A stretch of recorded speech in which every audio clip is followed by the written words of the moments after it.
Today we are changing a rear brake light on the Audi Q2 series. So I've opened up the boot. First thing I'm going to do, I'm going to pry out this plastic cover here. Make sure you use a plastic tool for this, never use a screwdriver. After prying this out, I'll then have some loose nuts to remove at the back. I won't do much talking today, as the video itself is self-explanatory.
So for the screws here that hold the housing, I'll need a T20.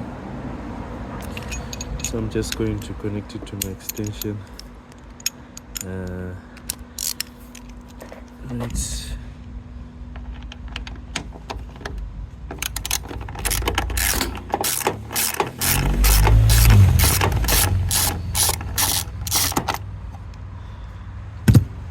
make sure it doesn't fall into the well.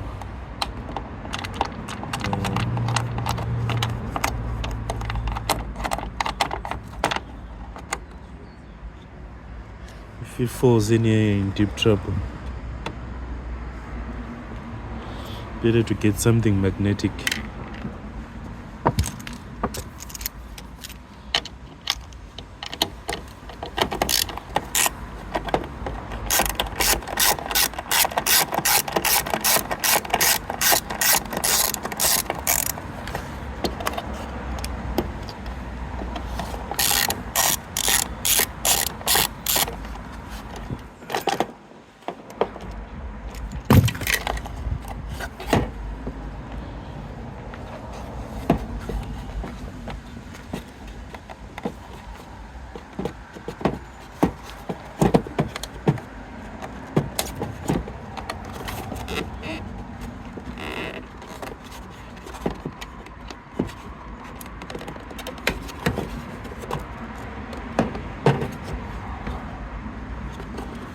So there's a wiring harness there at the back.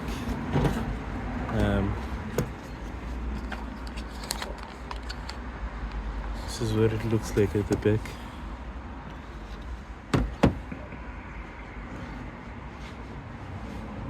There's a bit of moisture in probably when I was moving it, because that looks newish. So I know my brake light is at the top there. I still gotta remove this back cover. Again, with my plastic tool, making sure not to break anything.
break.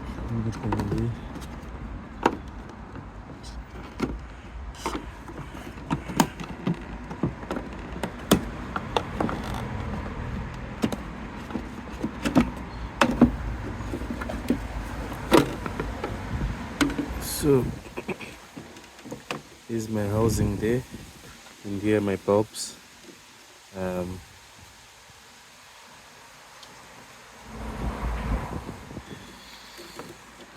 Put my housing aside. You can clearly see this one is bent out.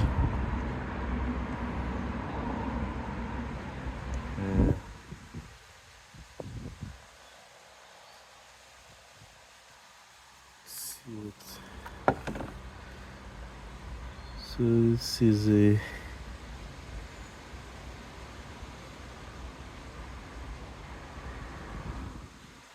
P21. Yeah, P21W. I'll just have to change both sides.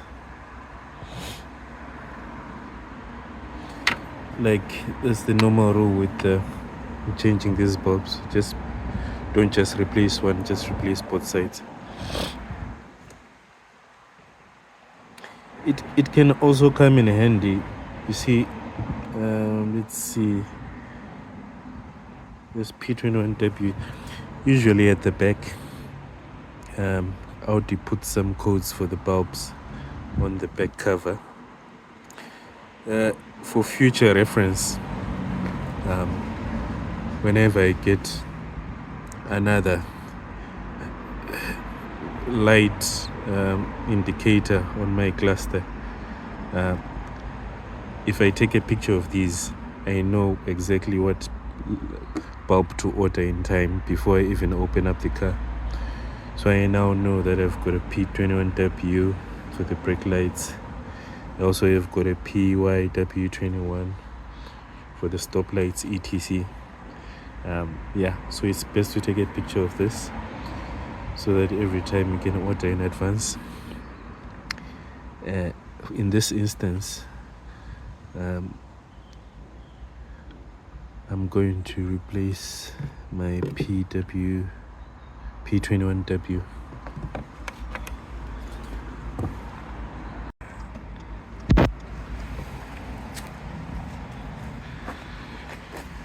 So that's my indicator light.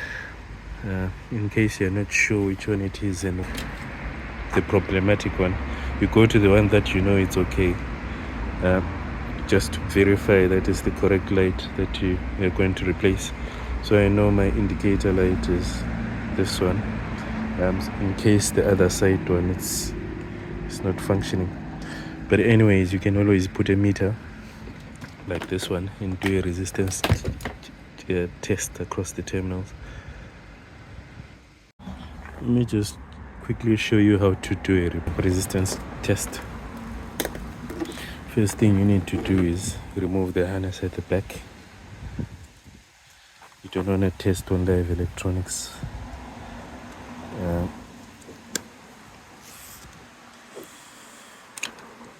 Yep, my harness is out. As an example, let's take this one for instance. This is a W16W, yeah? So with this one, I know that my conductors are on the side. That's my conductor there, and the one side, and the other one is there. So this will be live circuitry. So I simply take a meter, put it on the resistance mark,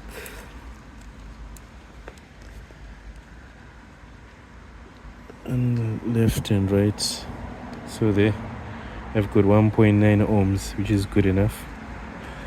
The reason why, obviously, they put the circuitry like this is you don't want to be holding the bulb itself and don't want to have to remove it and hold the bulb and do a resistance check, because most of the time you end up creating a heat spot on the surface of the bulb, and that's not good for its life, its lifespan. So that's the easiest way to do. I'm going to put the harness back.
There are two guides here on the right hand side. These two guides are supposed to slot into these holes. So you just align them.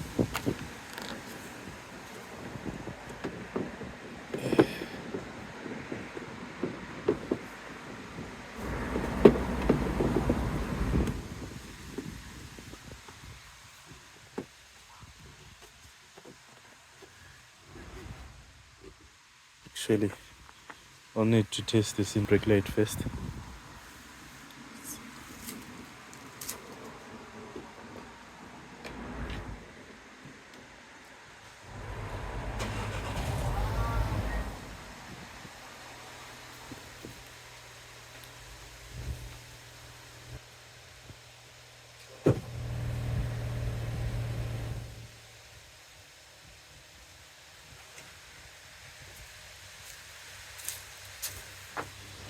Yep, the brake light has come on, so that's fine now. All I need to do is put the screws back and that's it. Thanks for watching. Next time.